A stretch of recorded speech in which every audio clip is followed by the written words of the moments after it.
दोस्तों नमस्कार। महात्मा गांधी केंद्रीय विश्वविद्यालय ने सेशन 2021-22 में पीएचडी में एडमिशन के लिए एंट्रेंस एग्जाम का डेट रिलीज कर दिया है। एंट्रेंस एग्जाम जो है आपका 13 मार्च को होने वाला है। आज की इस वीडियो में हम डिस्कस करने वाले हैं कि आपका जो एंट्रेंस एग्जाम होगा उसमें क्वेश्चन किस प्रकार से पूछा जाएगा। इसके अलावा आपका जो एंट्रेंस एग्जाम होगा उसका मिनिमम क्वालिफाइंग मार्क्स क्या होगा, एंट्रेंस एग्जाम जो होगा उसका कितना वेटेज दिया जाएगा एडमिशन के लिए, जो स्कोर लिस्ट बनेगा उसमें आपका जो वाइवा होगा उसका कितना वेटेज दिया जाएगा। इसके अलावा अगर किसी बच्चे ने यूजीसी नेट क्वालिफाइड किया हुआ है जेआरएफ के साथ, या फिर किसी स्टूडेंट्स ने यूजीसी सीएसआईआर नेट क्वालिफाइड किया हुआ है जेआरएफ के साथ, या गेट क्वालिफाइड किया हुआ है, या उसके पास एमफिल प्रोग्राम पहले से उसने कर लिया है, तो उसको कितना वेटेज दिया जाएगा वाइवा में। तो ये सारी चीज़ के बारे में आज डिस्कस करने वाले हैं। तो वीडियो में लास्ट तक बने रहें, और अगर आप हमारे चैनल पर नए हैं तो चैनल को सब्सक्राइब कर ले और बेल आइकन को दबा दें, जिससे हमारी हर एक नोटिफिकेशन आप तक समय समय पर मिलती रहेगी। मैं महात्मा गांधी केंद्रीय विश्वविद्यालय का ही छात्र हूँ, तो आपको महात्मा गांधी केंद्रीय विश्वविद्यालय में एडमिशन से रिलेटेड तमाम जानकारी इस चैनल पर समय समय पर मिलती रहेगी। तो आइए वीडियो को शुरू करते हैं। पहले हम बात कर लेते हैं एंट्रेंस एग्जाम में क्वेश्चंस के बारे में। जो भी आपका एंट्रेंस एग्जाम होगा इसमें 50% जो क्वेश्चंस है वो आपके रिसर्च मेथोडोलॉजी से रहेंगे, और जो 50% क्वेश्चन है वो आपके स्पेसिफिक फील्ड से रहेंगे, यानी कि जिस फील्ड में आपने अप्लाई किया हुआ है। एंट्रेंस एग्जाम होने के बाद आपको वाइवा इंटरव्यू के लिए बुलाया जाएगा। तो वाइवा और इंटरव्यू में आपको जाने के लिए एंट्रेंस एग्जाम जो होगा इसमें मिनिमम 50% मार्क्स लाना होगा। अगर आपका मार्क्स 50% से कम है तो आपका इंटरव्यू और वाइवा के लिए कॉल नहीं आएगा। इसके अलावा अगर आप रिजर्व कैटेगरी से बिलोंग करते हैं, यानी कि आप OBC SC ST PWD category से बिलोंग करते हैं, तो आपको इसमें 5% का रिलैक्सेशन दिया गया, यानी कि आपका मार्क्स 45% भी है तो भी आप इंटरव्यू और वाइवा के लिए एलिजिबल है। इसके अलावा अगर किसी सब्जेक्ट में सीट खाली रह जाता है तो वो स्पेशल राउंड के थ्रू उसमें एडमिशन लिया जाता है। तो उसमें अगर आपका मार्क्स 50% से कम भी है तो भी आप इंटरव्यू और वाइवा के लिए बुलाए जा सकते हैं। हम बात कर लेते हैं वेटेज के बारे में। तो जो भी आपका एंट्रेंस एग्जाम होगा उसमें जितना नंबर आएगा उसका 70% वेटेज दिया जाएगा जब आपका एडमिशन के लिए स्कोर लिस्ट बनेगा उसमें।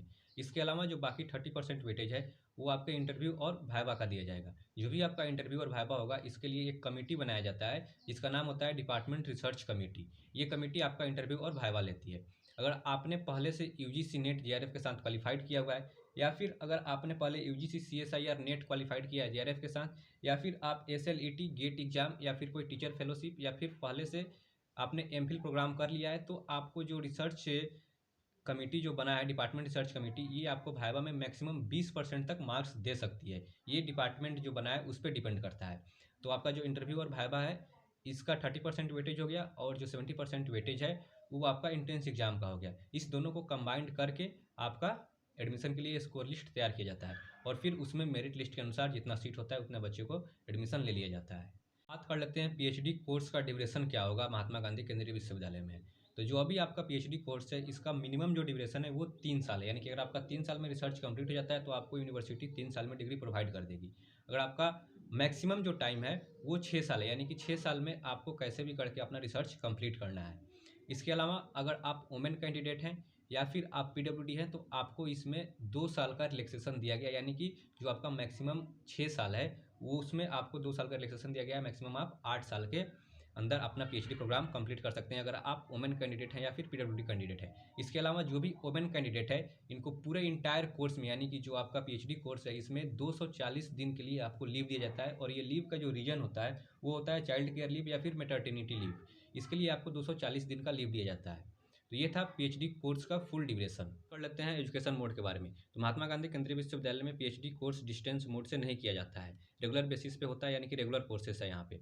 और अब हम बात कर लेते हैं आपका मीडियम क्या होगा, हिंदी होगा या फिर इंग्लिश होगा। महात्मा गांधी केंद्रीय विश्वविद्यालय में सिर्फ 2 ही लैंग्वेज में पीएचडी होता है, हिंदी या फिर इंग्लिश। बाकी किसी लैंग्वेज में नहीं होता। ये टोटली डिपेंड करता है आपके डिपार्टमेंट पे या फिर बोर्ड ऑफ स्टडी जो अप्रूव्ड हुआ है उस पर डिपेंड करता है कि आपका जो कोर्स होगा वो हिंदी में होगा या फिर इंग्लिश में होगा। अगर आप हिंदी लैंग्वेज चूज करते हैं तो जब अपना थेसिस आप सबमिट कीजिएगा तो इसके बाद जो है आपका रिसर्च वर्क का जो समरी है वो इंग्लिश में सबमिट करना होगा। अब लास्ट में हम बात कर लेते हैं स्टाइपेंड के बारे में। ये एक बेसिक क्वेश्चन है जो हर किसी के अंदर डाउट रहता है। तो महात्मा गांधी केंद्रीय विश्वविद्यालय में वैसे स्टूडेंट्स जो नेट जीआरएफ क्वालिफाइड नहीं है तो उन सभी बच्चों को 8 से 10 हज़ार का मंथली स्टाइपेंड मिलता है। बाकी जो नेट जीआरएफ क्वालिफाइड है उनको तो काफ़ी ज़्यादा स्टाइपेंड मिलता है, 30-35 हज़ार तक रहता है। अगर जिसने क्वालिफाइड नहीं किया है उसको 8 से 10 हज़ार का स्टाइपेंड यूनिवर्सिटी प्रोवाइड करती है। तो आज की वीडियो में बस इतना ही। अगर आपको कोई भी डाउट है तो आप नीचे कमेंट बॉक्स में पूछ सकते हैं, या फिर आपको डिस्क्रिप्शन बॉक्स में कुछ WhatsApp group, Facebook page, Facebook group का लिंक मिल जाएगा, आप उसको ज्वाइन कर ले। ये सभी पेज और ग्रुप में महात्मा गांधी केंद्रीय विश्वविद्यालय के छात्र जुड़े हुए हैं, तो आप वहाँ पर भी अपना डाउट पूछ सकते हैं। तो मिलते हैं फिर नेक्स्ट वीडियो में, तब तक के लिए धन्यवाद।